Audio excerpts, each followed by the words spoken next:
I was halfway through clearing my driveway at 5:30 in the morning when the red and blue lights appeared at the end of my street, illuminating the fresh snow in pulsing waves of color that made the whole neighborhood look like some kind of winter disco. I stopped pushing my snow blower and watched as a patrol car rolled up my street in Burlington, Vermont, wondering which one of my neighbors had gotten themselves into trouble this time. When the cruiser pulled right up to my house, I knew exactly who had called them: Patricia Henderson. The woman had been a thorn in my side since she'd been elected HOA president 6 months ago, transforming our quiet little community of Maplewood Estates into her personal fiefdom. Every week brought a new complaint, a new violation notice, a new interpretation of rules that had existed peacefully for years before her reign of terror began. Last month, it was my garbage cans being visible from the street for 20 minutes past the allowed time. The month before that, she'd cited me for having my Christmas lights up 2 days before the approved decoration period, but calling the police because I was clearing snow from my own driveway. That was a new level of absurd, even for Patricia. Officer Mike Dennison stepped out of the cruiser, and I could see the confusion on his face even from 30 feet away. Mike and I knew each other well. We'd worked together on dozens of emergency calls over the past 8 years since I'd been appointed fire chief of Burlington Station 3. He'd been first on scene at the warehouse fire on Riverside Avenue last spring, helping us evacuate nearby buildings while my crew fought the blaze. Good cop level head, and right now he looked like a man who'd been sent on the world's most ridiculous call. Ryan Foster. Mike called out, his breath forming clouds in the frigid air. "You've got to be kidding me." "Morning, Mike," I said, leaving the snow blower idling in the driveway. "Let me guess. Patricia Henderson called you." Mike looked down at his notepad, then back up at me, and I could see him trying not to laugh. "Dispatch said we had a noise complaint." Excessive noise disturbance before 6 a.m., operating heavy machinery in a residential zone during quiet hours, and I quote, "disturbing the peace and violating multiple HOA ordinances with willful disregard for community standards." It's a snow blower, Mike, and we got 7 inches last night. I have to be at the station by 7, and I needed to clear the driveway. I can see that. Mike clicked off his flashlight and gestured at the half-cleared driveway behind me. "Ryan, you know I have to respond to all calls, but this is ridiculous. What time did you start?" "Maybe 10 minutes ago." 5:20 at the earliest. "City ordinance says no powered equipment before 7 a.m. on weekdays, 6 on weekends." Mike shook his head. "But that's usually for construction equipment, not snow removal. And even if it technically applies, we're talking about a warning at most, definitely not an emergency call." "She called 911. I couldn't help the disbelief in my voice. "Not the non-emergency line. Dispatch said it came through 911, yeah." Mike put away his notepad. "Said it was an emergency situation requiring immediate police response. That's why they sent me lights and sirens." I heard a door slam across the street and turned to see Patricia marching toward us in her pink bathrobe and duck boots. Her blonde hair pulled back so tightly it had to be giving her a headache. She was 52, thin as a rail, and had the kind of pinched expression that suggested she'd been sucking on lemons since birth. "Officer, thank goodness you're here," Patricia said, her voice carrying that particular nasally tone that set my teeth on edge. "This man has been operating dangerous machinery in clear violation of city ordinances and HOA regulations. I've documented at least 15 minutes of excessive noise levels that have disturbed multiple households in this neighborhood." "Madam, I'm handling this," Mike said, his professional voice firmly in place. "And just to clarify, did you call 911 for this?" Of course I did. This is an emergency. He's breaking the law right in front of everyone, setting a terrible example, and completely disregarding the rules that we all agreed to follow when we purchased homes in this community. Patricia crossed her arms, her bathrobe flapping in the cold wind. As HOA president, it's my responsibility to ensure that all residents comply with community standards and local regulations. Mike looked at me, then back at Patricia. Madam, 911 is for actual emergencies, life-threatening situations, crimes in progress, serious injuries. A neighbor clearing snow from his driveway isn't an emergency. He's breaking the law, Patricia insisted, her voice rising. That makes it an emergency. It makes it a potential ordinance violation at worst, and even that's debatable since snow removal is generally considered necessary maintenance.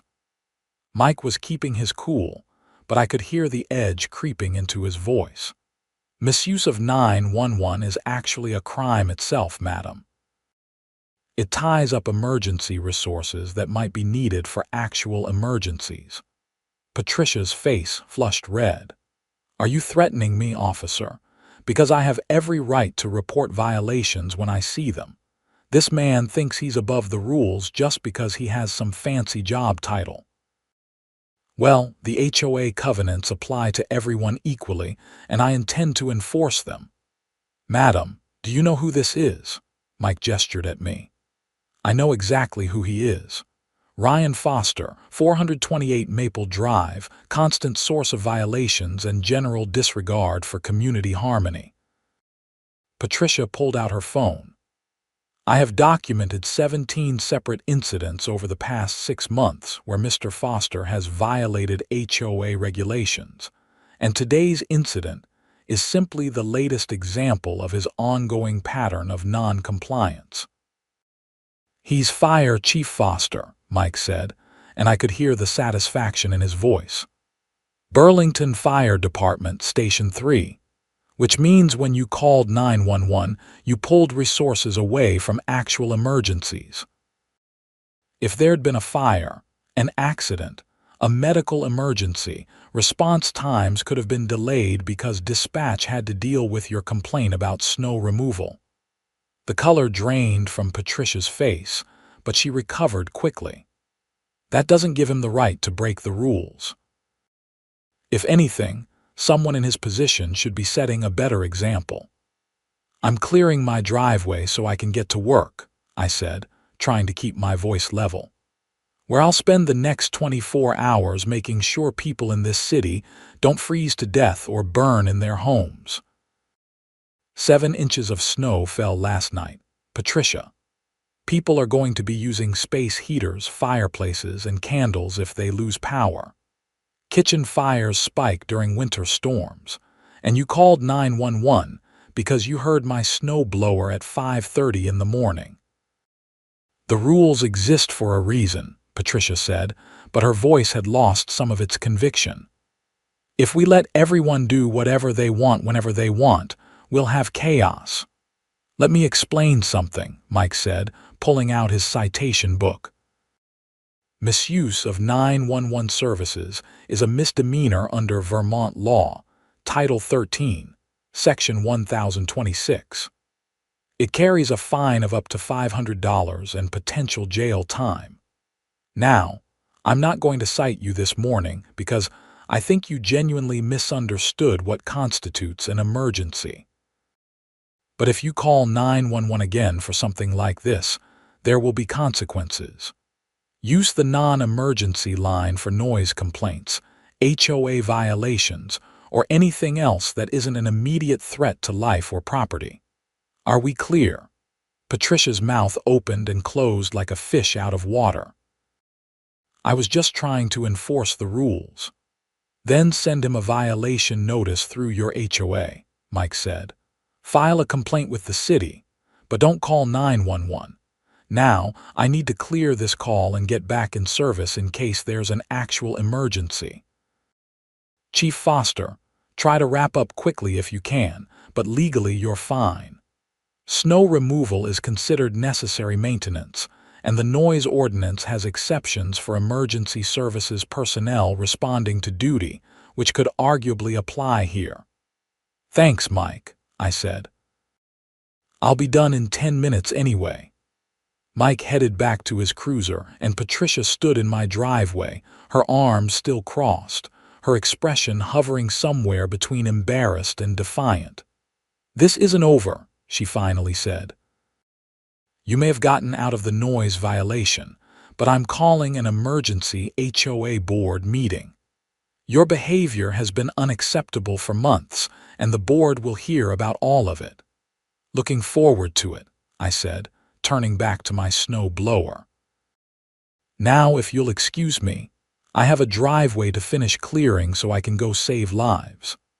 Patricia stomped back across the street, her bathrobe trailing in the snow, and I watched Mike drive away before firing up the snow blower again.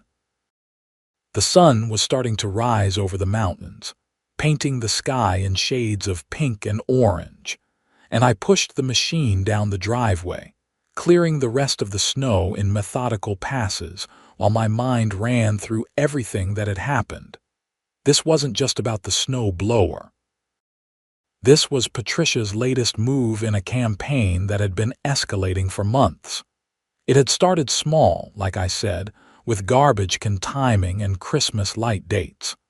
But over the past few weeks, things had gotten more aggressive.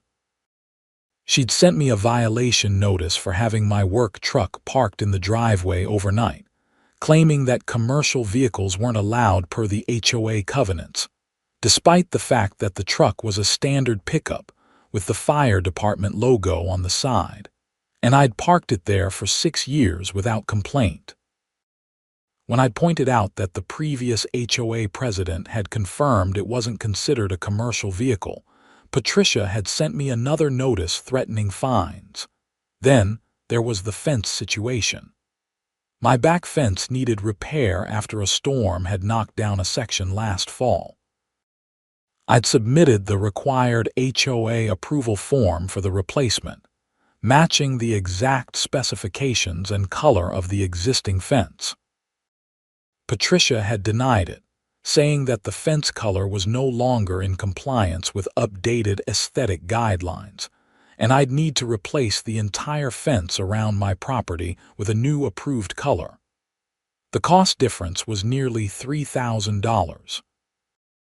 I'd pushed back, pointing out that the aesthetic guidelines hadn't been updated, and that requiring homeowners to replace perfectly good fencing was unreasonable. Patricia had responded by placing a lien on my property for unpaid fines related to the unapproved fence repair. That's when I'd hired a lawyer. By the time I finished clearing the driveway, it was 6:15, and lights were coming on in houses up and down the street. My neighbor Jim Martinez emerged from his house across the street, coffee mug in hand, and waved at me. Jim was retired military, mid-60s, and one of the few people in the neighborhood who'd been openly critical of Patricia's HOA leadership. "Heard you had some excitement this morning," Jim called out, walking over to the edge of his property. "Police lights woke me up. Everything okay?" "Patricia called 911 because I was clearing snow too early," I said, shutting off the snow blower. Mike Dennison responded. He was not impressed. Jim laughed, a deep belly laugh that made his whole frame shake. "That woman has lost her mind. Last week, she sent me a violation notice because my mailbox post had a small rust spot. Demanded I replace the entire post within 14 days or face fines. I've lived here 23 years, Ryan. 23 years. And nobody ever cared about a little rust on a mailbox post." "She's on a power trip," I said, "and she's getting worse. You hear about the Johnsons." Jim's expression turned serious. "She fined them $1,500 for painting their shutters without approval. They painted them the exact same color they already were, just freshening them up, and Patricia claimed it was an unauthorized exterior modification. They're talking about selling and moving out of the neighborhood entirely. I hadn't heard that, and it made my stomach tighten. The Johnsons were good people, had 3 kids who played with the other neighborhood children, and hosted the annual block party every summer. If they left because of Patricia's harassment, it would be a real loss to the community. Something needs to change, I said. This is getting out of control. You going to the emergency board meeting? Jim asked. What emergency board meeting?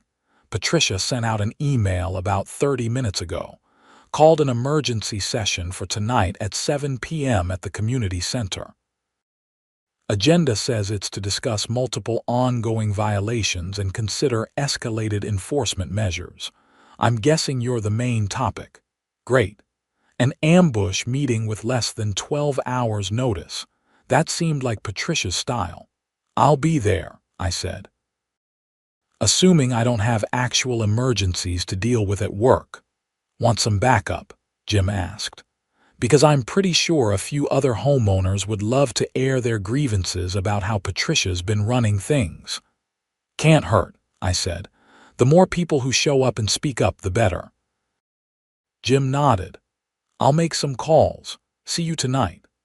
I went inside, changed into my uniform, grabbed my gear bag, and headed out to my truck.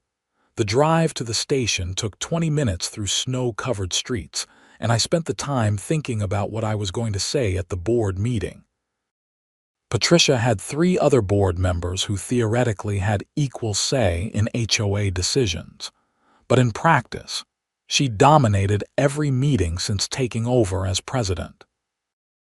The other members were Susan Martinez, Jim's wife, who generally tried to be the voice of reason, Dennis Wu, who worked in corporate finance and mostly just wanted the meetings to end quickly, and Barbara Klein, who'd been Patricia's friend and ally in every vote so far. When I pulled into the station, my deputy chief, Tom Richardson, was already there, coordinating the morning shift change. Tom had been with the department for 25 years, knew the city inside and out, and had basically taught me everything I knew when I joined as a rookie firefighter 12 years ago. Morning, Chief, Tom said as I walked into the station. Heard you had an interesting start to your day. Word traveled fast in the first responder community. Who told you? Mike Dennison posted in the group chat. Said your HOA president called 911 over snow removal and he had to explain to her what an emergency actually is. Tom grinned. Also said she looked like she'd swallowed a lemon when he mentioned who you were. Patricia Henderson is going to be a problem, I said. She's called an emergency board meeting tonight to discuss my violations. You want me to cover your shift? Tom asked. I can pull a double. No, you were here all night. Get some sleep. If the meeting runs into my shift, I'll leave early. HOA drama doesn't trump actual fire safety. I dropped my bag in my office. What's the overnight report look like? 2 calls. Fender bender on Pine Street. We provided traffic control until PD could handle it. And a carbon monoxide alarm at the Riverside Apartments. Turned out to be a faulty detector, but we cleared the building and checked every unit just to be safe. Levels were fine throughout. Good work. With this cold snap, I want everyone extra vigilant on welfare checks. If we get calls from neighbors worried about elderly residents, I want us checking it out even if it seems minor. Tom nodded. Already briefed the crew. We've got the warming stations list updated, and I confirmed with dispatch that they'll route us for any cold-related medical calls. The day progressed with the usual rhythm of station life. Training drills in the morning, equipment maintenance after lunch, and a steady stream of minor calls throughout the afternoon. A kitchen fire at an apartment complex on North Street that we caught early before it could spread. A medical assist for an elderly man who'd fallen on his icy sidewalk. A car accident on Route 7 where we had to extract a driver from a crumpled sedan.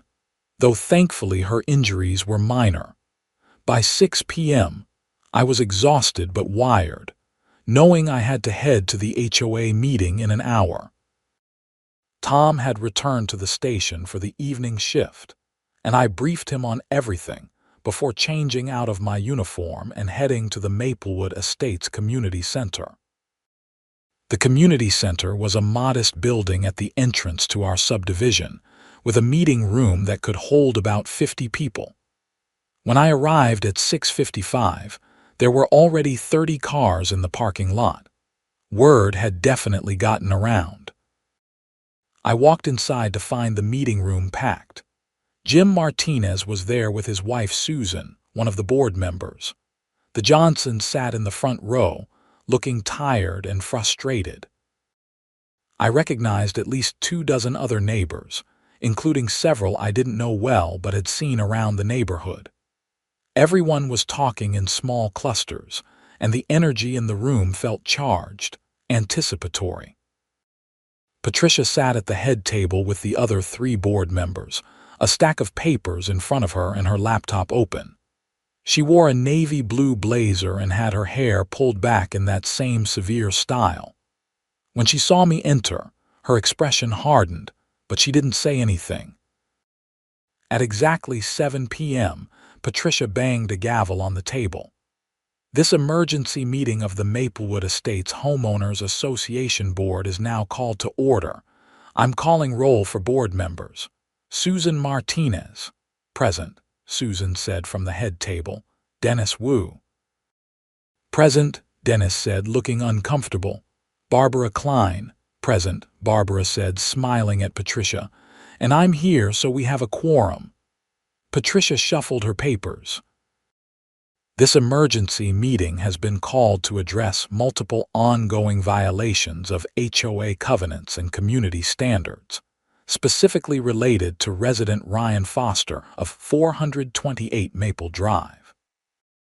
Mr. Foster has accumulated 17 documented violations over the past 6 months, demonstrating a clear pattern of willful non-compliance and disregard for community rules. Point of order, Susan interrupted. Patricia, we discussed having this meeting, but I don't remember agreeing to call it an emergency session or to focus specifically on one resident. That seems inappropriate. The pattern of violations constitutes an emergency, Patricia said sharply. When one resident consistently breaks the rules, it sets a precedent that threatens the integrity of our entire community structure. What violations? I asked, standing up. Because most of what you're calling violations are either ridiculous interpretations of rules that never existed or punishment for me pushing back on your overreach. You're out of order, Mr. Foster, Patricia said. Residents will have an opportunity to speak during the public comment period. This whole meeting is about me, but I don't get to defend myself. I kept my voice level, but I could feel my frustration building. That's not how this works, Patricia. The board will review the violations, and then we'll open the floor for comment. Patricia pulled up a document on her laptop. Violation 1. December 3rd, garbage cans visible from the street at 8:20 p.m., 20 minutes past the allowed time. Violation 2. November 28th, Christmas lights installed 2 days before the approved decoration period. Violation 3. November 15th, commercial vehicle parked in driveway overnight, specifically a Ford F-150 with commercial markings. That's my department vehicle, I said, which the previous board confirmed wasn't considered commercial under the covenants. The previous board was incorrect, Patricia said. I've consulted with our HOA attorney, and any vehicle with business markings qualifies as commercial. Violation 4. October 10th, fence repair performed without approval. I submitted an approval form, I said. You denied it and demanded I replace my entire fence for no reason. For aesthetic compliance, Patricia corrected. Violation 5. October 2nd, lawn height exceeded approved maximum by 1/2 inch. Several people in the audience laughed at that one, and Patricia's face flushed red. This is not a joke. The covenants specify maximum lawn height for a reason, and Mr. Foster's lawn was measured and found to be non-compliant. You measured my lawn with a ruler, I asked, incredulous. I take my responsibility seriously, Patricia said. Violation 6, September 18th, unauthorized garden gnome placed in front yard flower bed. Are you serious right now? Jim Martinez stood up. Patricia, you're citing him for a garden gnome. My wife has a dozen of them and you've never said a word. Mr. Martinez, you're out of order, Patricia said. No, you're out of order, Jim shot back. This whole meeting is a kangaroo court designed to harass Ryan because he had the guts to push back on your power trip. The room erupted in cross-talk, with multiple people shouting over each other. Susan Martinez banged her own gavel, calling for order. Everyone calm down. Patricia, I'm going to be honest with you. This list of violations reads like you've been stalking Ryan's house looking for anything to cite him for. A garden gnome. Grass 1/2 inch too tall. This is not what I signed up for when I joined this board. The rules apply equally to everyone, Patricia said, her voice tight. And if Mr. Foster had simply complied instead of fighting every single citation, we wouldn't be here. Let's talk about this morning, I said. You called 911 because I was clearing snow from my driveway. You tied up emergency resources, pulled a police officer away from real work, and could have been cited yourself for misuse of emergency services. Does that sound like someone who understands what actually matters? You were operating machinery before the allowed time, Patricia insisted. Snow removal is exempt, Susan said. I checked the city ordinances this afternoon after I heard about the incident. Snow removal, emergency repairs, and necessary maintenance are all exempt from noise restrictions because they're considered urgent needs. Patricia, you were wrong to call the police, and you were definitely wrong to call 911. I disagree with your interpretation, Patricia said. It's not an interpretation. It's the actual law, Susan said. And I'm not comfortable with this board continuing to harass residents over minor issues while ignoring real problems. We have potholes in the community streets that need repair. We have broken streetlights that haven't been fixed in months. We have a pool that needs resurfacing before summer. But instead of addressing any of that, we're spending our time measuring grass height and counting garden gnomes. Here, someone in the audience called out. Dennis Wu cleared his throat. Patricia, I have to agree with Susan. This has gone too far. When you asked me to approve this meeting, you said it was about discussing enforcement procedures, not attacking one resident. I'm not attacking anyone, Patricia said. I'm enforcing the covenants that we all agreed to when we bought our homes. No, you're interpreting them in the most restrictive way possible and using them as weapons, Susan said. And I'm formally calling for a vote to dismiss all pending violations against Ryan Foster. You can't do that, Barbara Klein spoke up for the first time. The president has the authority to issue violations as she sees fit. The president has authority to enforce covenants, but the board has authority to review and dismiss violations, Susan said. It's in our bylaws, Section 4.3. I'm calling for a vote.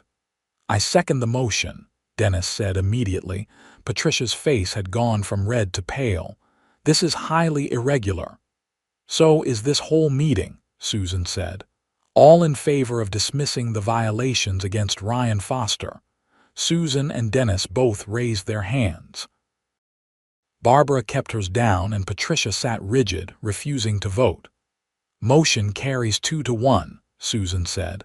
All violations dismissed. This isn't over, Patricia said quietly. The board may have voted, but I'm still president, and I will continue to enforce our community standards. Actually, let's talk about that.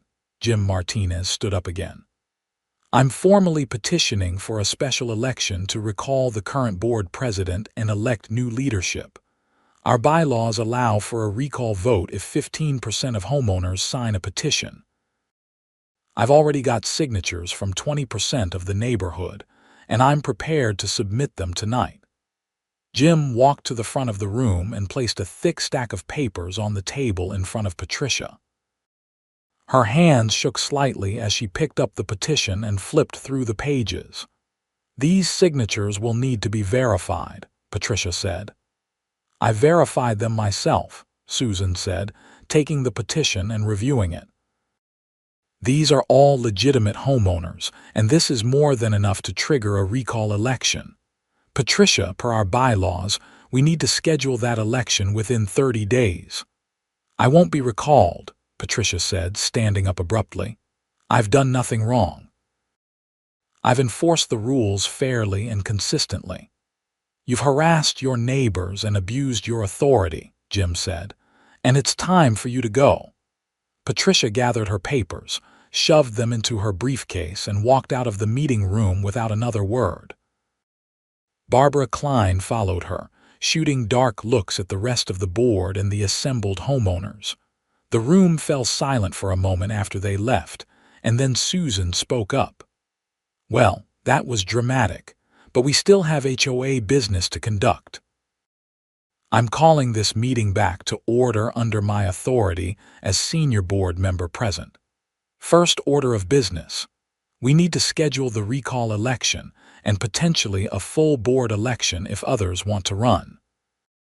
Second, we need to address the actual issues in our community, starting with those potholes and streetlights. Third, we need to review all violations issued in the past 6 months and determine which ones are legitimate and which ones were just Patricia being vindictive. The meeting continued for another hour, and it was the most productive HOA session I'd ever attended. Susan took charge. Dennis contributed useful financial analysis about our community budget, and multiple homeowners volunteered to help with various improvement projects.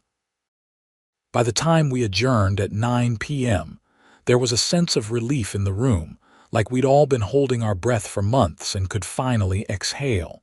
I stayed after to talk with Susan and Jim. Thank you for backing me up, I said. I wasn't sure how that was going to go. Patricia's been a nightmare for everyone, Susan said. You just happened to be her favorite target because you had the resources and personality to fight back. But she's been harassing other residents too, and people are fed up. The Johnsons aren't the only ones who have talked about moving. We've had 3 families list their houses in the past 2 months specifically because they couldn't deal with Patricia anymore. What happens now? I asked. Now we run the recall election, Jim said. I'm planning to run for president myself. I'm retired, I have time, and I actually give a damn about this community. Susan's agreed to stay on the board, and we've got several other good candidates lined up. And Patricia? I asked. She can run if she wants, Susan said, but I don't think she'll win. Not after tonight. Word's going to spread about what happened here, and people are going to realize they have a choice. I drove home that night feeling lighter than I had in months. The street was quiet, snow piled neatly along the curbs, and lights glowed warmly in windows up and down Maple Drive. When I pulled into my driveway, I noticed that someone had shoveled my front walkway, probably Jim or one of the other neighbors. It was a small gesture, but it meant something. My phone rang as I was heading inside. It was Tom from the station. Chief, we've got a structure fire at the old textile mill on Riverside. Multiple floors involved and it's spreading fast. I need you here. On my way, I said, already turning back to my truck. So much for a quiet night.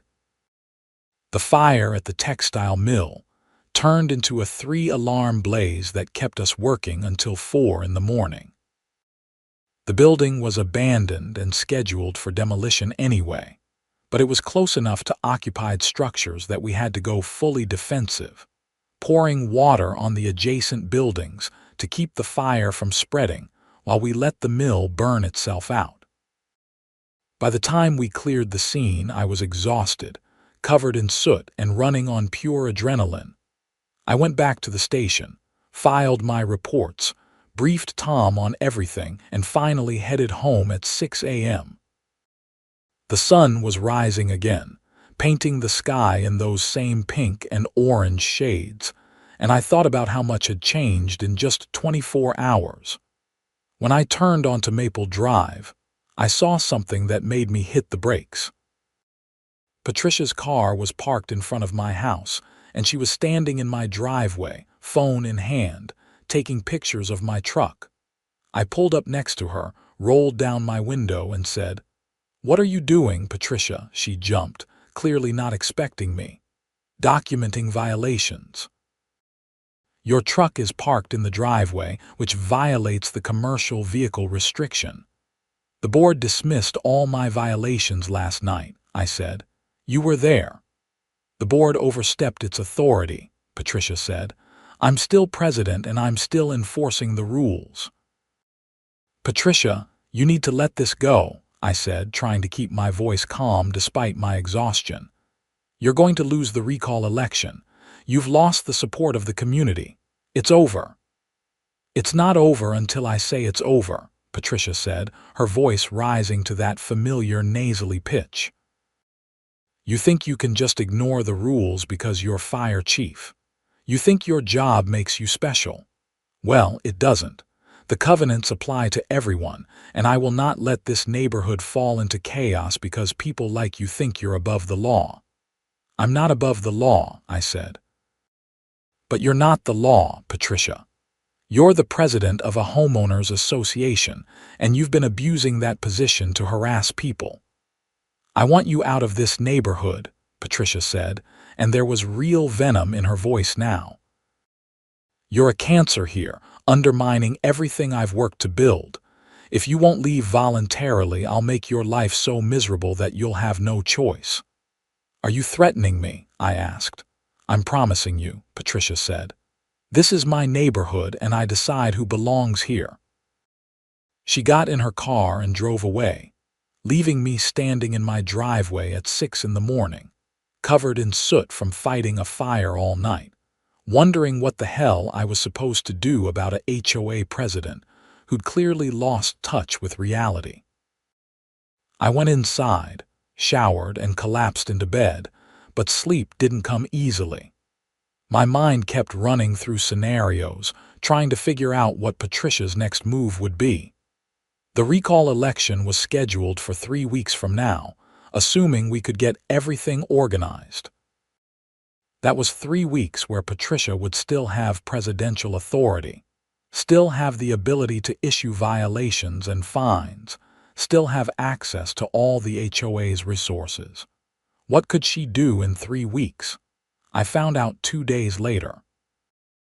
I was at the station running a training drill when my lawyer, Mitchell Green, called. Mitch and I had known each other since college, and he'd been handling the HOA dispute over the fence issue. "Ryan, we've got a problem," Mitch said.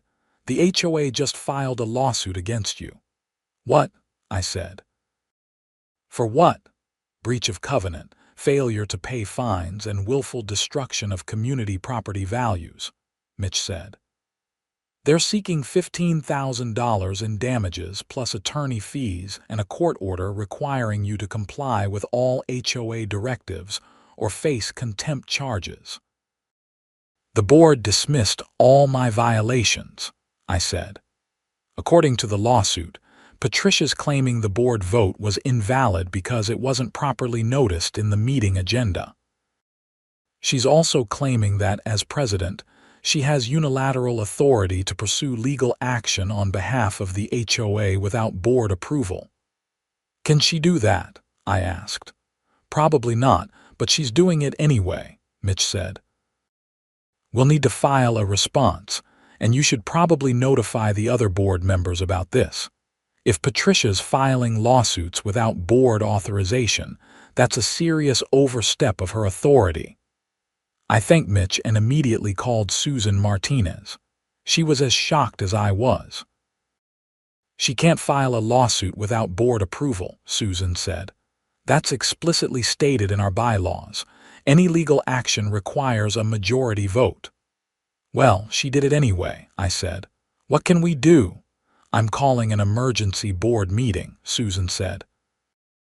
If Patricia won't attend, we'll hold it without her. Dennis and I can vote to rescind the legal action and remove Patricia's authority to file any further lawsuits. The emergency board meeting happened that evening at Susan's house. Patricia didn't show up, despite being notified. Dennis Wu was there, looking angry. I checked our HOA bank account this afternoon, Dennis said. Patricia paid the attorney filing fees without authorization. She used community funds to pay for a personal vendetta lawsuit. That's embezzlement. Are you sure? Susan asked. Positive, Dennis said. I'm the treasurer. I see every transaction. She wrote a check for $3,000 to her lawyer yesterday and she never got board approval. That's a crime, I said. You need to report this. I'm going to, Dennis said. But first, I'm calling a vote to immediately remove Patricia as president for abuse of authority and misuse of community funds. The bylaws allow for emergency removal if a board member engages in illegal activity. Susan seconded the motion, and they voted unanimously to remove Patricia from the presidency. Susan became acting president by virtue of being the longest-serving board member, and her first act was to call the lawyer and withdraw the lawsuit. Except the lawyer wouldn't withdraw it. Mrs. Henderson is claiming she filed the lawsuit as an individual homeowner, not on behalf of the HOA, the lawyer told Susan over speakerphone. She's paying my fees personally, and she's pursuing the case in her own name. But the lawsuit claims damages to the HOA, Susan said. How can she claim those as an individual? She's claiming that as a homeowner and former president, she is standing to sue for any damages that affect community property values, the lawyer said. Look, I'm just telling you what my client is saying. If you disagree, you'll need to address it with the court. We got off the phone and Dennis looked at me with concern. Ryan, I think Patricia's having some kind of breakdown. This is beyond power-tripping HOA president. This is obsessive. He wasn't wrong. Over the next 2 weeks, Patricia's behavior escalated in ways that went from annoying to genuinely disturbing. She started parking on my street for hours at a time, watching my house. She filed a complaint with the city claiming my fence was a safety hazard, prompting an inspector to come out and examine it, only to find nothing wrong. She submitted a complaint to the fire department claiming I was misusing department resources, though that went nowhere since my supervisor knew it was baseless. Most concerning, she started spreading rumors in the neighborhood that I was mentally unstable, dangerous, and had threatened her. Several neighbors approached me to ask if everything was okay, saying Patricia had told them I'd made threatening phone calls or followed her car. She's trying to build a case that you're harassing her, Mitch explained when I told him about the rumors. If she can claim you're the aggressor, she can potentially get a restraining order, which would look bad for you professionally. But none of it's true, I said. Doesn't matter if she can convince people it's true, Mitch said. You need to document everything. Keep records of where you are and when. Don't engage with her at all. If she approaches you, walk away. If she calls or texts, don't respond. We need to show that you're not the problem here. The recall election was scheduled for Saturday, February 15th. In the lead up to the vote, Jim Martinez and another neighbor named Carol Stevens ran for president. Patricia technically still could have run, but she'd become so toxic that nobody wanted to support her campaign. The day before the election, She sent a mass email to every homeowner claiming that the election was rigged, that Jim and I were conspiring to take over the HOA for our own benefit, and that if she wasn't reinstated, she'd sue the entire HOA for wrongful termination. The election wasn't even close. Jim won with 72% of the vote. Carol came in second and joined the board along with 2 other new members who'd run on a platform of returning sanity to the HOA. Patricia received exactly 4 votes, presumably including her own and Barbara Klein, who'd also lost her board seat. I thought that would be the end of it. I was wrong. On Monday, February 17th, Patricia filed a new lawsuit, this time against the HOA itself, claiming that the recall election was invalid because it violated her due process rights. She sought an injunction to reinstate her as president and void the election results. Mitch called me that afternoon. "Ryan, this woman is not going to stop. She's burning through money on legal fees and she's losing every motion, but she keeps filing more. The court is starting to get annoyed with her." "What do we do?" I asked. "The HOA's attorney is filing for sanctions, claiming Patricia's lawsuits are frivolous and intended to harass," Mitch said. "If the judge agrees, Patricia could be ordered to pay the HOA's legal fees and potentially be barred from filing further suits without court approval." The hearing on the sanctions motion was scheduled for March 3rd. I wasn't directly involved since the lawsuit was between Patricia and the HOA, but I attended as a concerned homeowner. The courtroom was in the Chittenden County Courthouse in Burlington, a stately building that I'd been in before for various legal matters related to fire investigations. Patricia represented herself, which was immediately a problem. She'd apparently fired her attorney or he'd quit, and she showed up with boxes of documents and a PowerPoint presentation that the judge wasn't interested in seeing. The HOA's attorney, a sharp woman named Deanna Foster, who I wasn't related to despite the shared last name, laid out the case methodically. Patricia had filed 4 separate lawsuits in 2 months, all of which had been dismissed or withdrawn. She'd spent HOA money without authorization. She'd violated her fiduciary duty as president, and she'd engaged in a pattern of harassment against multiple homeowners, particularly me. "Your Honor, Miss Henderson has abused the legal system to pursue a personal vendetta," Deanna argued. "She's cost the Homeowners Association over $20,000 in legal fees defending against meritless claims. She's disrupted the community and wasted this court's time.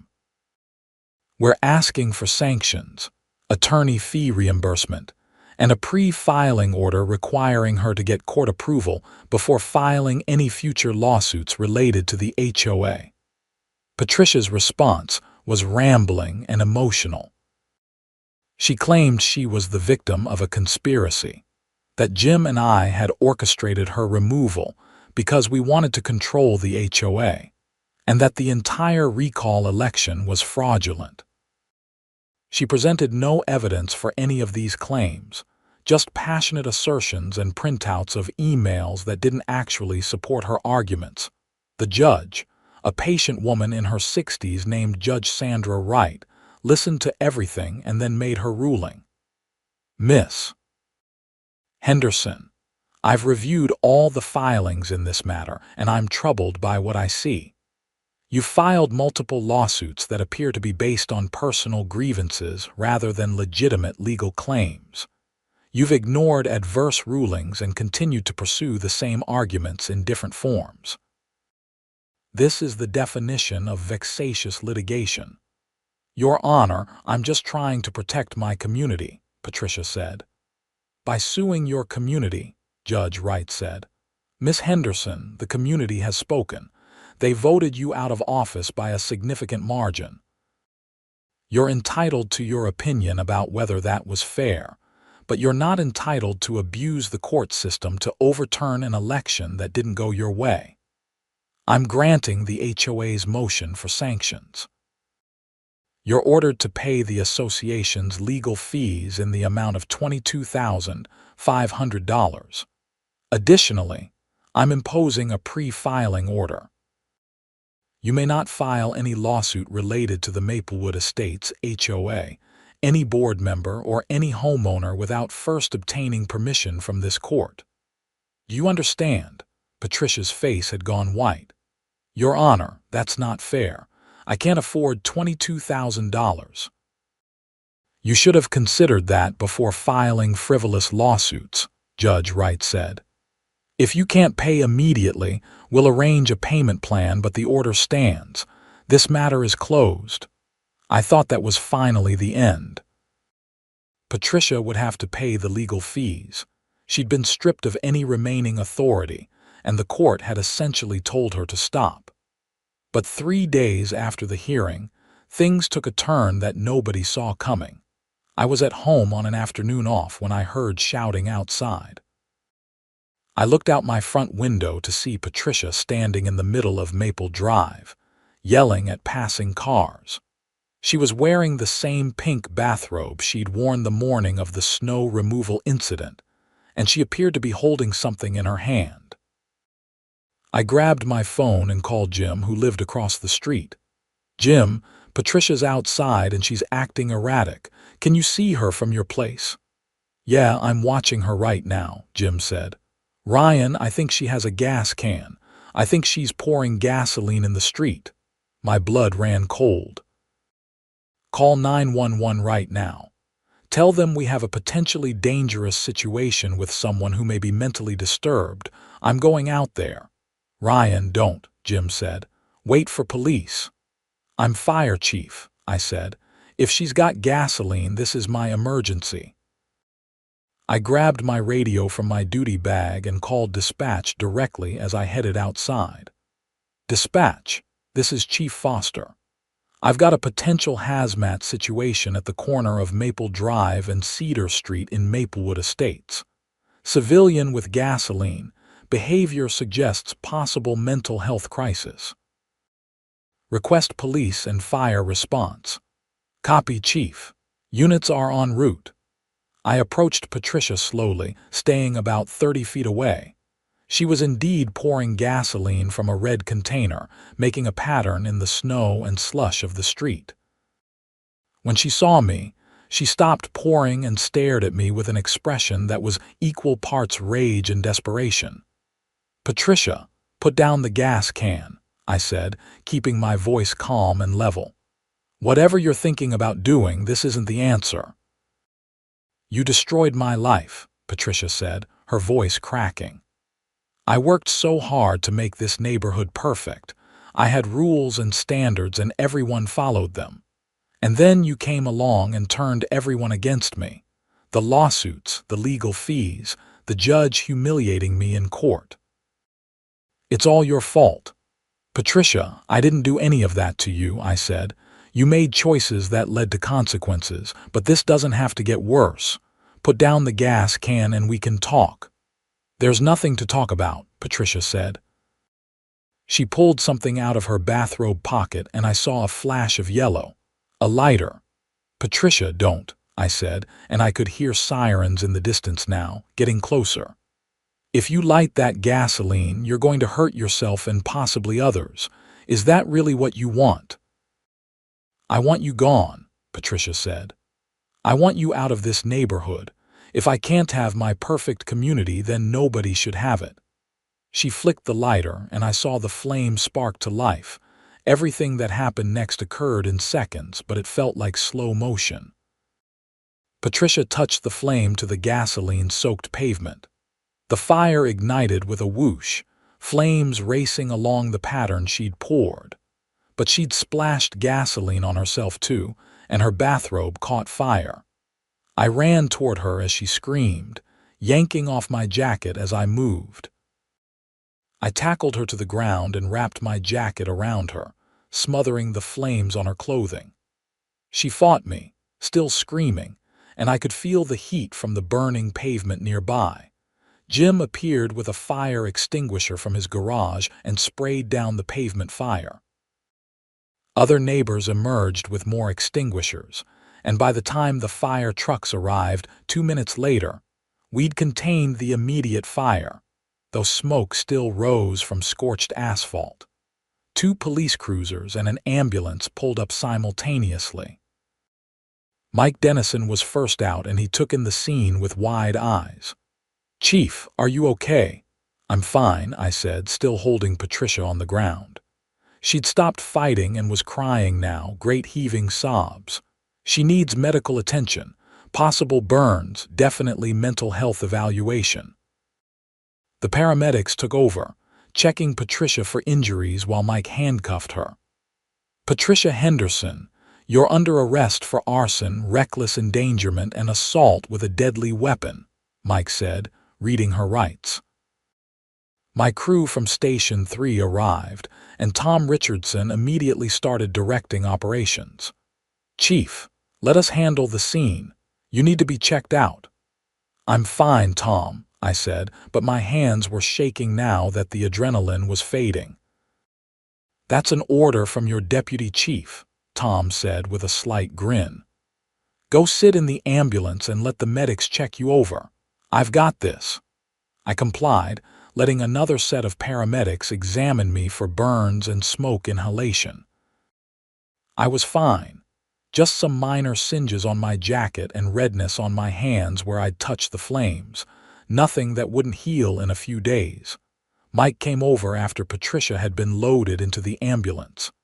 "She's going to the hospital for evaluation first, then to lockup. This is serious, Ryan.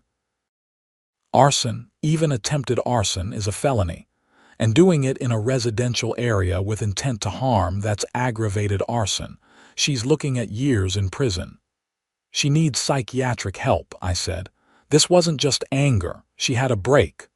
"Probably," Mike agreed, "but she still committed crimes. The court will order evaluation, and if she's found competent, she'll face charges." The scene took hours to process. Fire investigators documented everything, photographed the burn patterns, collected the gas can as evidence. Police interviewed me, Jim, and several other neighbors who'd witnessed the incident. News crews showed up and I had to give a brief statement, though I kept it minimal, just confirming that there'd been a fire and it was under control. By evening, Maple Drive looked like a disaster zone. Burned pavement, fire trucks and police cars everywhere, yellow tape cordoning off the area where Patricia had started the fire. But nobody had been seriously hurt, and the situation could have been so much worse. Jim and Susan invited me over for dinner, and we sat in their kitchen, all of us still processing what had happened. "I knew Patricia was unstable," Susan said, "but I never thought she'd do something like this."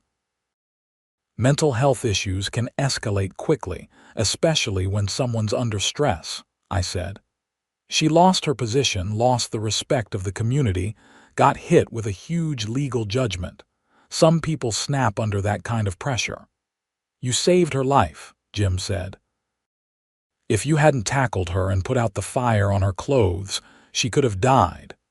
"It's my job," I said. "And she's still a human being even if she made terrible choices." Over the next few weeks, the legal process played out. Patricia was held for psychiatric evaluation and diagnosed with a paranoid delusional disorder that had apparently been developing for years. The HOA presidency had exacerbated her symptoms, giving her a position of authority that fed into her controlling tendencies and paranoid beliefs that others were conspiring against her. She was found competent to stand trial, but given her mental health issues and the fact that nobody had been seriously injured, the prosecutor offered a plea deal.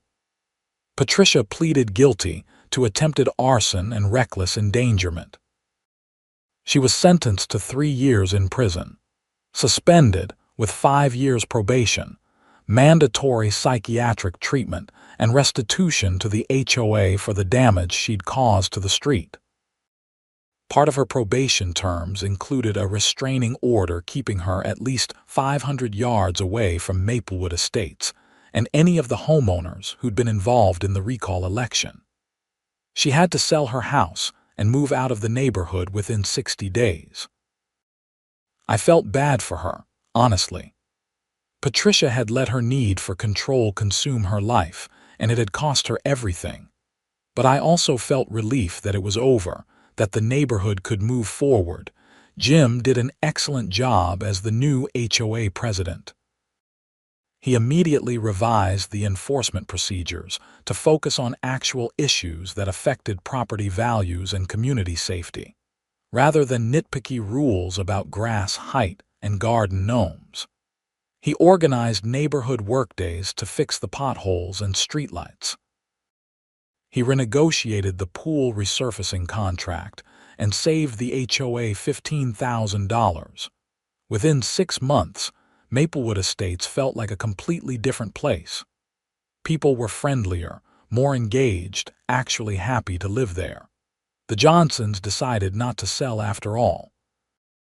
Property values went up. We had the best summer block party in years. As for me, I kept doing my job, running Station 3, responding to emergencies and trying to keep the people of Burlington safe. The snow removal incident became a legendary story in the first responder community, the time an HOA president called 911 on the fire chief for clearing his driveway. Mike Dennison still brought it up every time he saw me. "Hey, chief, need permission to shovel your walk," he'd joke. "Don't start, Mike," I'd say, but I'd be grinning. One evening in late summer, I was sitting on my front porch watching the sunset when Jim walked over with 2 beers. "Thought you might want company," he said, handing me one. "Thanks," I said. "How's the HOA business?" "Boring, which is exactly how it should be," Jim said. "We had a meeting last night, discussed repainting the community center and approving a new playground design for the park. Nobody yelled. Nobody threatened to sue anyone. It was wonderfully mundane." "That's the dream," I said. "You know, I was thinking about that morning when Patricia called the cops on you," Jim said. "The whole thing was absurd, but it led to all of us realizing we needed to take back our community. If she hadn't pushed things so far, we might have just put up with her nonsense indefinitely. Sometimes it takes a crisis to make people act." "I'd have preferred a less dramatic crisis," I said. "But yeah, I see your point." We sat in comfortable silence for a while, drinking our beers and watching the sky turn from orange to purple to deep blue. Kids played in the street, riding bikes and scooters. Neighbors waved to each other as they walked dogs. It was exactly what a neighborhood should be. My radio crackled with a call medical emergency on North Street. "Duty calls," I said, standing up. "Go save some lives, Chief," Jim said. "We'll keep the home fires under control." I drove to the station, thinking about how strange life could be. A year ago, I never would have imagined that a dispute over snow removal would lead to lawsuits, attempted arson, and a complete transformation of our neighborhood. But that's how it had played out, and somehow we'd all come through it okay. Well, all of us except Patricia. I heard through the grapevine that she'd moved to an apartment complex in South Burlington, was attending therapy 3 times a week, and working at a grocery store to pay off her restitution. Part of me hoped she was doing better, getting the help she needed, finding some peace. But mostly I was just glad she wasn't my problem anymore.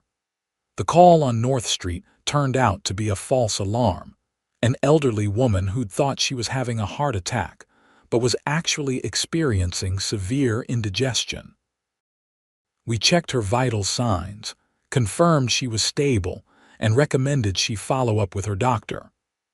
On the way back to the station, we got another call, kitchen fire on Pine Street. The fire was small, contained to a stovetop where someone had left a pan of oil unattended. We had it out in minutes, then spent time educating the homeowner about kitchen safety. Never leave cooking oil unattended. Keep a fire extinguisher in the kitchen.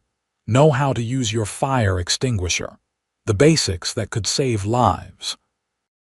Back at the station, I finished my reports and briefed the night shift. Tom was off duty but had stopped by to pick up something from his locker. "Heard you had excitement today," he said. "Just another day," I said. "False alarm and a stovetop fire." "I meant Jim Martinez getting named HOA President of the Year by the State Association," Tom said. "Saw it on Facebook. They're giving him an award for community leadership." "That's great," I said, genuinely happy for Jim. "He deserves it. You should get an award too," Tom said. "HOA Resident of the Year for not losing your mind when Patricia went crazy." "I'll pass," I said. "I've had enough HOA drama to last a lifetime." "Fair enough," Tom said. "But seriously, the way you handled that whole situation, keeping your cool even when she was filing lawsuits and spreading rumors that took character. A lot of guys would have fought fire with fire, made things worse. You took the high road." "I just tried to do the right thing," I said. "And honestly, I had good people backing me up. Jim, Susan, the other neighbors. You can't fight crazy alone." "True enough," Tom said. "Anyway, I'm heading home. Try not to have any more HOA adventures, okay? Deal," I said. "But of course, life doesn't always cooperate with your plans." 2 months later, in October, I got a call from Mitch Green. "Ryan, I've got interesting news. Remember Patricia's lawsuit against you, the one she filed as an individual?" "Yeah, what about it?" The lawsuit had been dormant for months, and I'd assumed it had been dropped. "The court just dismissed it with prejudice," Mitch said. "Patricia's lawyer withdrew from the case, and without representation, Patricia missed several filing deadlines. The judge ruled that the case was meritless anyway and dismissed it permanently. You're in the clear." "That's great," I said. "So it's really over," Mitch confirmed. "And I've got my bill ready to send you, but given everything you've been through, I'm cutting my fee by half. Consider it a thank you for saving my own HOA horror stories by comparison." "You have HOA horror stories?" I asked. "Nothing like yours," Mitch said. "Just the usual nonsense about mailbox colors and acceptable lawn ornaments. But after hearing about Patricia, I'm grateful for boring HOA disputes." We wrapped up the call, and I sat in my office at the station, feeling a weight lift that I hadn't fully realized I'd been carrying. It was really over.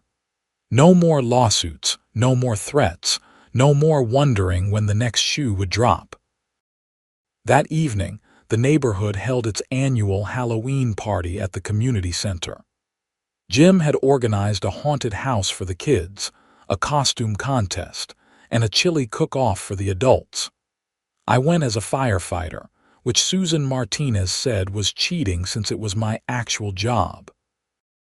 "Where's your creativity, Ryan?" she asked, ladling chili into a bowl for me. "I left it at the last structure fire," I said.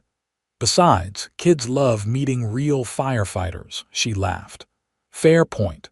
Try the chili, by the way. Jim made it and he's convinced he's going to win." The chili was excellent, and Jim did win, much to his delight.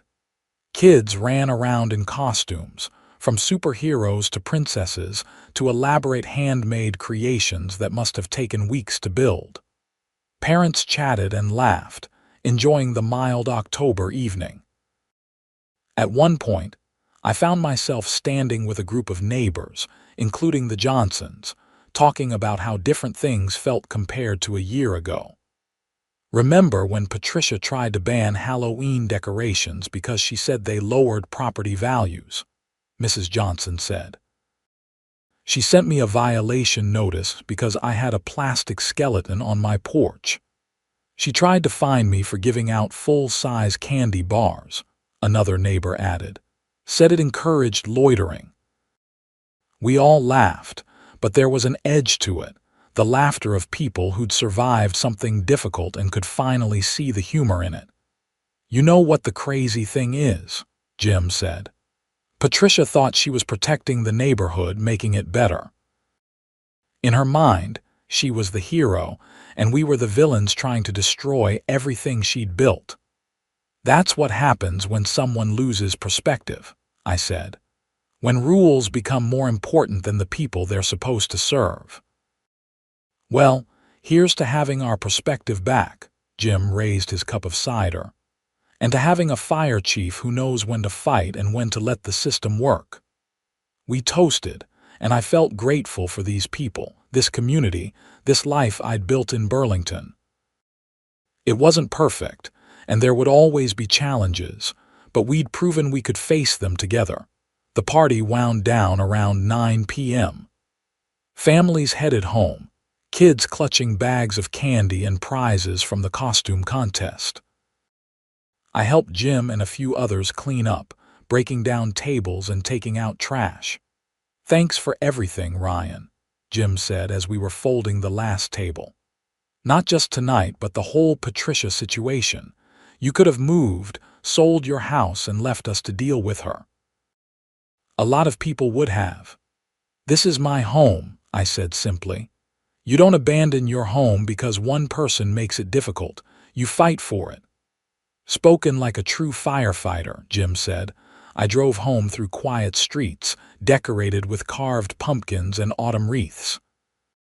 My own house looked welcoming, lights glowing in the windows, the fence that had caused so much trouble standing straight and strong in the backyard.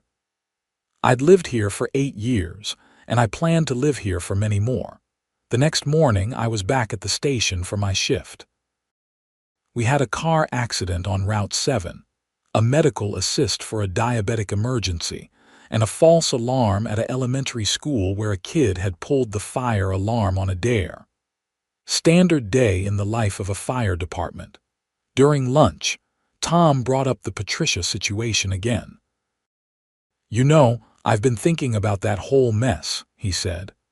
"What made her snap like that? I mean, lots of people have power trips, but she took it to a criminal level. Mental health issues, stress, a personality that couldn't handle not being in control," I said.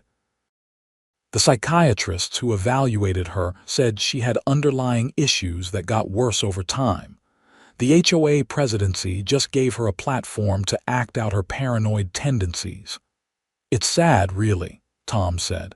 "She destroyed her own life over mailbox colors and fence heights." "Yeah," I agreed. But that's the thing about obsession.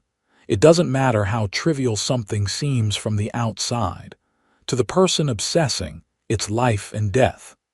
We finished lunch and went back to our duties. The afternoon brought a small electrical fire at a restaurant downtown, quickly extinguished. A welfare check on an elderly man whose neighbors hadn't seen him in days. Turned out he'd been visiting his daughter and hadn't told anyone. A hazmat call that ended up being spilled cleaning supplies. Nothing dangerous. As the sun set and the evening shift took over, I thought about how every day brought new challenges, new emergencies, new opportunities to help people. That's what I'd signed up for when I became a firefighter, and it's what kept me going through long shifts and difficult calls. The HOA situation with Patricia had been its own kind of emergency, one that required patience and persistence instead of water and axes. But the principle was the same: identify the problem, contain it, and solve it without making things worse. I drove home that evening past the spot where Patricia had poured gasoline and tried to set the street on fire. The pavement had been repaired and you couldn't tell anything had happened there. That's how it worked. Damage could be fixed, communities could heal, and life moved forward. When I pulled into my driveway, I noticed my grass was getting a little long. Time to mow before the first hard freeze. I smiled, remembering Patricia's citation for grass being half an inch too tall. Nobody was going to come after me with a ruler anymore. I grabbed my mail from the mailbox, just routine bills and advertisements.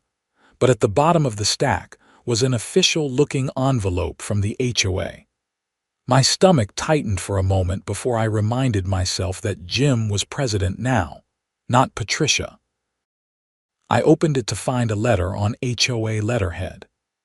Dear Mr. Foster, on behalf of the Maplewood Estates Homeowners Association, I want to formally thank you for your service to our community during a difficult time. Your patience, professionalism, and courage during the recent challenges we faced set an example for all of us. As a token of our appreciation, the HOA board has voted unanimously to award you the Community Service Award, which will be presented at our annual meeting in December. We're also pleased to inform you that all fines previously assessed against your property have been permanently forgiven, and we've updated our enforcement procedures to prevent similar situations in the future. Thank you for being an exemplary neighbor and community member. Sincerely, Jim Martinez, HOA President. I read the letter twice, feeling a mix of emotions. Pride that the community recognized what had happened, relief that it was truly over, and a deep satisfaction that we'd all come through it better than before. That night, I sat on my porch with a beer, watching the stars come out. My phone buzzed with a text from Mike Dennison. Heard you're getting an award from your HOA. That's got to be the weirdest redemption arc ever. Congrats, Chief. I texted back. Thanks. Try not to arrest any more HOA presidents for arson, okay? No promises. You know how crazy they can get. I laughed and put my phone away. The night was cool but not cold, that perfect autumn temperature where you could sit outside comfortably with a light jacket. Somewhere down the street, someone was having a fire in their fire pit, and the smell of burning wood drifted through the air. A year ago, I'd been fighting citations and dealing with Patricia's increasingly unhinged behavior. 6 months ago, I tackled a woman on fire to save her life. Now I was sitting peacefully on my porch, secure in my home, surrounded by good neighbors, about to receive an award for community service. Life was strange like that. The annual HOA meeting in December was well attended, with almost every homeowner showing up. Jim ran it efficiently, covering all the standard business, budget reports, and upcoming projects. When it came time for the Community Service Award, he asked me to come to the front of the room. Ryan Foster has been a member of this community for 8 years, Jim said. He's also been fire chief for Station 3 for the past 8 years, serving our city with distinction. But this award isn't about his professional service, important as that is. This award is for the grace, patience, and courage he showed during one of the most difficult periods in our neighborhood's history. When faced with harassment, lawsuits, and ultimately physical danger, Ryan never lost his cool, never retaliated, and never stopped being a good neighbor. He showed us all what it means to take the high road, even when it would have been easier to fight back. On behalf of everyone here, thank you, Ryan. The room erupted in applause, and I accepted the plaque that Jim handed me. It was a simple design, just my name and Community Service Award engraved on brass, but it meant more to me than any of my professional commendations. Thank you, I said, surprised to find my voice a little thick with emotion. I appreciate this, but honestly, the real heroes are the people who stood up when it mattered. Jim, Susan, Dennis, and everyone who signed that recall petition and showed up to meetings. You all took back your community, and that takes courage. I'm just glad I could play a small part in it. More applause, and then the meeting moved on to discuss plans for spring landscaping and summer pool maintenance. Normal, boring HOA business, exactly as it should be. After the meeting, Several neighbors came up to shake my hand and thank me personally. The Johnsons gave me a gift card to a local restaurant. Susan Martinez hugged me and said she was glad I'd stuck it out instead of moving. "This neighborhood wouldn't be the same without you," she said. "I'm not going anywhere," I assured her. As people filed out into the cold December night, I stood in the community center with Jim, both of us looking at the room that had been the site of so much conflict and was now just a space for neighbors to gather. "Think we'll ever have drama like that again?" Jim asked. "God, I hope not," I said. "Once in a lifetime is enough." "Agreed," Jim said. "Though I have to say it makes for one hell of a story. The fire chief versus the HOA president sounds like a bad TV movie." "Don't give them ideas," I said. We locked up the community center and headed to our cars. The streets of Maplewood Estates were decorated for Christmas now. Lights twinkling on houses, inflatable Santas, and reindeer dotting lawns. Patricia would have had an aneurysm over some of the more enthusiastic displays, but that was her problem, not ours. I drove home slowly, taking in the neighborhood that had become such an important part of my life. Every house had a story. Every family had their own challenges and triumphs. We were just people trying to live our lives, and for a while, one person's instability had threatened to tear that apart. But we'd survived it, stronger and more united than before. My phone rang as I was pulling into my driveway. It was dispatch. "Chief, we've got a structure fire on Lakeview Avenue, multiple floors involved, all stations responding." "On my way," I said, already backing out of the driveway. The fire on Lakeview turned out to be an apartment building. Old construction with balloon framing that let fire spread quickly between floors. We fought it for 6 hours, evacuating residents, searching for victims, containing the blaze before it could spread to adjacent buildings. Everyone made it out safely, though the building itself was a total loss. As dawn broke over Burlington, I stood outside the smoking ruins with Tom Richardson, both of us exhausted and covered in soot. "Good work tonight, Chief," Tom said. "Could have been a lot worse." "Yeah," I agreed. "Everyone's alive. That's what matters." "You heading home?" Tom asked. "Eventually," I said. "Need to finish reports, debrief the crew, coordinate with the investigators, probably be another few hours." "Get some rest when you can," Tom said. "You've earned it." I thought about that as I drove back to the station in the early morning light. Rest wasn't really part of the job description, not when emergencies didn't follow schedules. But I loved the work, loved knowing that my skills and experience made a difference in people's lives. The HOA situation with Patricia seemed almost trivial compared to real emergencies like the fire I'd just fought. But I'd learned that every challenge mattered, whether it was saving someone from a burning building or standing up to a bully with a gavel and a rule book. It was all about protecting your community in whatever form that took. I finished my paperwork, briefed the day shift, and finally headed home at 10 a.m. The neighborhood was quiet, most people at work or school. I parked in my driveway, walked up to my house, and paused to look at the plaque I'd received the night before, which I'd left on my kitchen counter. Community Service Award, for being a good neighbor. It was the simplest thing in the world, really. Be kind, be patient, stand up for what's right, and help others when you can. But apparently in today's world, those simple things were award-worthy. I collapsed into bed, still in my sooty clothes, too tired to shower. As sleep pulled me under, I thought about Patricia one last time. I hoped she was doing better, getting treatment, finding peace.